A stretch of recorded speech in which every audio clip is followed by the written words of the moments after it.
Jean Stothert, the first woman to serve as mayor of Omaha, Nebraska, from 2013 to 2025, has seen her political career draw to a close, with her influence and prominence appearing to wane as questions linger about her past. This article blends her documented biography with an exposé, probing the enigma of who Jean Stothert truly was by dissecting her shadowy origins, rapid ascent in Nebraska politics, and the troubling lack of transparency that hints at a broader pattern of outsiders with unknown histories infiltrating the state's leadership. Through a critical lens, it questions whether her rise was a calculated move or a disturbing anomaly, teasing out details of a personal tragedy that may hold the key to her true identity, leaving readers to ponder the motives behind her tenure. Born Jean Louise Wolfe on February 7, 1954, in Wood River, Illinois, a modest industrial town near St. Louis, Stothert's early life is cloaked in silence. Public accounts suggest she grew up where her father worked, but no records verify her attendance at Wood River High School, the likely local option, or any other school in the St. Louis area. With a birth year of 1954, she would have been a senior around 1971 to 1972, yet no graduation records, yearbooks, or photographs from her adolescence or early 20s exist publicly. The absence of a birth certificate, school enrollment data, or images is striking, especially in a state like Nebraska where hometowns and high schools are typically celebrated. This void fuels speculation. Did she attend school elsewhere, or were these records deliberately hidden? Her maiden name, Wolfe, often linked to Ashkenazi Jewish heritage, raises questions about her ethnic background. Could she have been an Ashkenazi Jew or part Jewish, a possibility unaddressed since her religious beliefs were never disclosed? The establishment offers no insight into her parents' identities, erroneously listed as Robert and Mary Belanger in unreliable sources, nor their origins. Nebraskans typically share their European immigrant heritage with pride, yet no public records or Stothert statements reveal where her family might have come from, a common detail for Americans with European roots. This omission is odd. Why are there no traces of her parents' lives, no immigration stories, or even mentions of them? Did she suppress this history to reshape her public image? Stothert's move to Seattle Pacific University for a nursing degree adds to the mystery. No public diploma or enrollment records confirm her attendance, and unlike many Nebraskans who boast of local college ties, she never references her college days or early career as a nurse at St. Louis University Hospital, where she met Joe Stothert in the 1970s. Married in 1981, likely in St. Louis given their professional ties, they moved to Galveston, Texas, where she worked as a nurse, possibly at the University of Texas Medical Branch, before relocating to Omaha in 1993 with their children, Elizabeth and Andrew, whom they raised in the Millard area.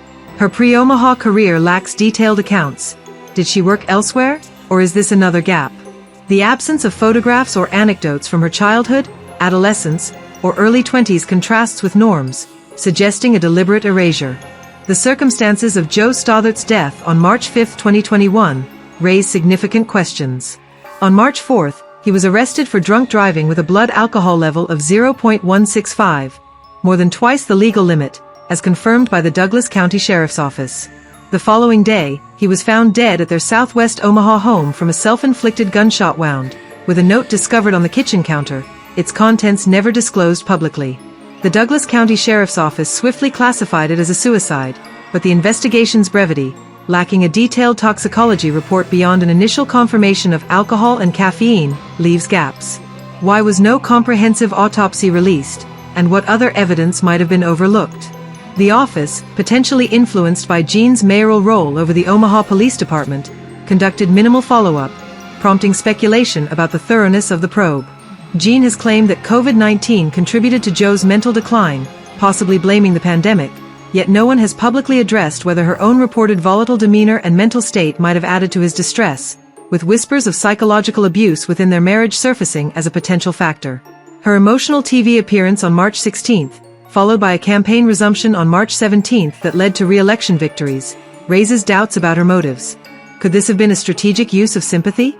Her marriage to J. Kevin O'Rourke on May 25, 2022, approximately 15 months and 20 days after Joe's death, adds intrigue. The couple reportedly began dating in early May 2022, with the marriage occurring just a few weeks later, raising questions about the speed of their relationship. O'Rourke, a retired anesthesiologist she met 45 years prior in St. Louis, shared a professional history with her, but the rapid union fuels rumors of a pre-existing bond. Did this connection play a role in the events leading to Joe's death, and why was it not explored further? The lack of a deeper investigation, possibly shielded by her influence, keeps these uncertainties alive. Stothert's political rise is baffling. With no recorded political leanings or career before Omaha, she entered politics in 1997 with the Millard Board of Education, serving until 2009, where she was known for supporting education funding and school safety initiatives, often aligning with moderate policies. She then joined the Omaha City Council from 2009 to 2013, advocating for infrastructure improvements and public safety, positions that hinted at pragmatic rather than ideological stances. Her 2013 mayoral win, defeating Jim Suttle with 57.32% of the vote, marked her ascent. An outsider from Illinois who moved multiple times, why did she dive into Nebraska politics? Was her 1993 arrival an accident or a calculated move to infiltrate Omaha's scene? Her achievements, including an overzealous push for the controversial streetcar project, mired in allegations of corruption involving inflated costs, questionable land deals, and kickbacks to connected developers, and a $34.3 million lead cleanup grant in 2023, are tainted by accusations of mismanagement and financial opacity. Other political dealings, such as tax increment financing, TIF projects, have drawn scrutiny for favoritism and opaque financial dealings, suggesting a pattern of self-serving governance. Her political leanings reveal a paradox. Labeled a Republican, she endorsed Trump in 2024, yet her policies leaned heavily liberal, resembling a Democrat masquerading as a conservative in a red state. Her COVID-19 response exemplified this shift, supporting lockdowns, mask mandates, shutdowns, and pushing for forced vaccinations, aligning with global health initiatives over local business interests.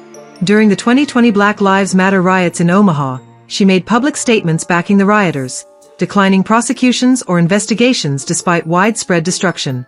As harassment continued, she dismissed Omaha residents' concerns, belittling their fears about the aftermath, positioning herself against her constituents. On illegal immigration, she claimed Omaha was not a sanctuary city, yet her actions, accommodating undocumented immigrants with resources, suggested otherwise. South Omaha transformed under her watch from a traditional neighborhood to a hub for immigrants, with funding diverted from locals, a move she never opposed, prioritizing newcomers over native Nebraskans. Her support for LGBTQ and trans issues further highlighted her liberal bent, refraining from opposing gender mutilation surgeries or medical interventions for gender dysphoric children and integrating LGBTQ-focused offices into city governance, a progressive agenda in a conservative state. Her May 13, 2025, mayoral loss to John Ewing Jr., 56% to 44%, amid recall efforts and corruption claims reflects public rejection. Her motivation to climb Omaha's ranks remains elusive. Did she seek power to mask her past, or did her nursing background inspire a public service calling? The absence of pre-Nebraska political ties, unusual for such a rapid ascent, suggests she either inserted herself or was placed into the role. Nebraskans might question why an Illinois native, with no local roots, should shape their institutions.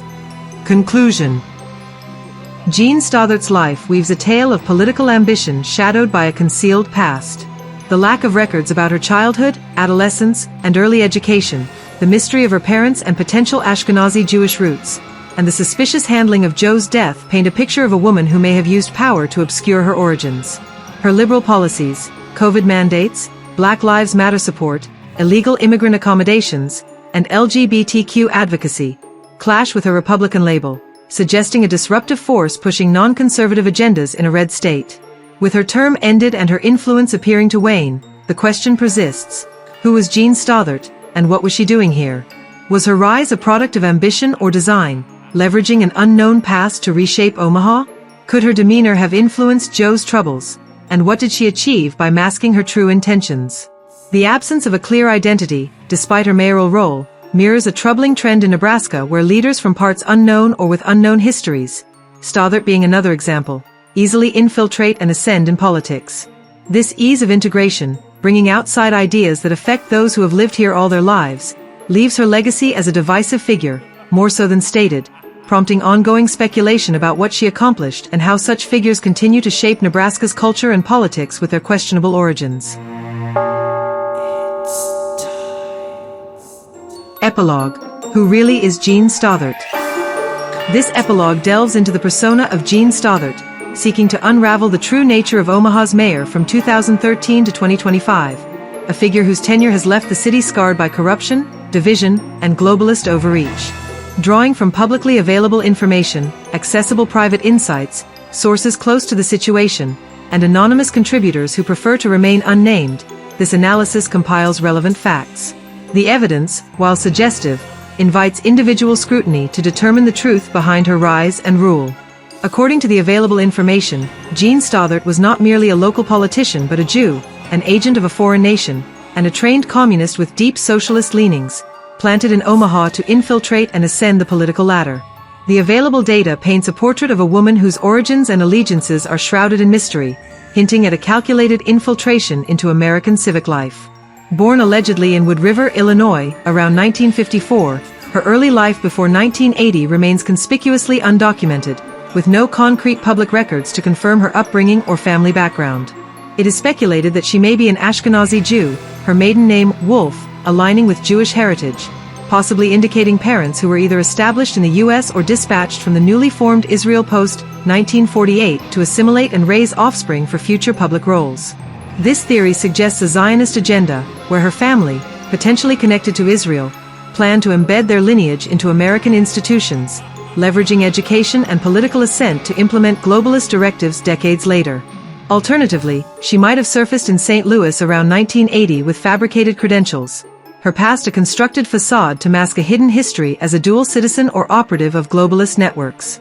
Stothert's trajectory from St. Louis, where she married Joe Stothert in 1981 and worked as a critical care nurse at St. Louis University, to Galveston, Texas, and finally Omaha in 1993, raises further questions.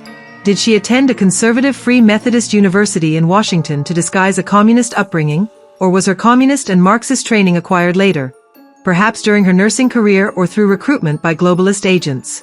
The lack of verifiable pre-1980 documentation fuels speculation that her biography was engineered, with her marriage to an American trauma surgeon and the birth of 2 children serving as a veneer of normalcy to facilitate her political climb.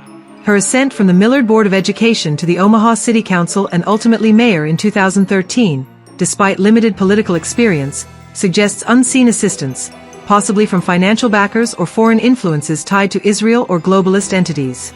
As mayor, Stothert's tenure was marked by the implementation of globalist initiatives, aligning with directives from the United Nations, including the World Health Organization, United Nations High Commissioner for Refugees, and United Nations Human Rights Office, as well as the World Economic Forum's Sustainable Development Goals and the Great Reset. These policies, ranging from COVID mask mandates and vaccine coercion to sanctuary city dynamics and gender identity programs, transformed Omaha into a testing ground for international agendas, a role she executed without a conscience.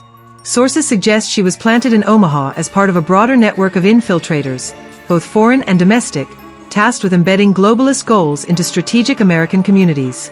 Her success in this mission is evident in the city's shift toward progressive policies, despite her abrasive demeanor and public disdain, which saw her re-elected in 2017 and 2021 before losing in 2025.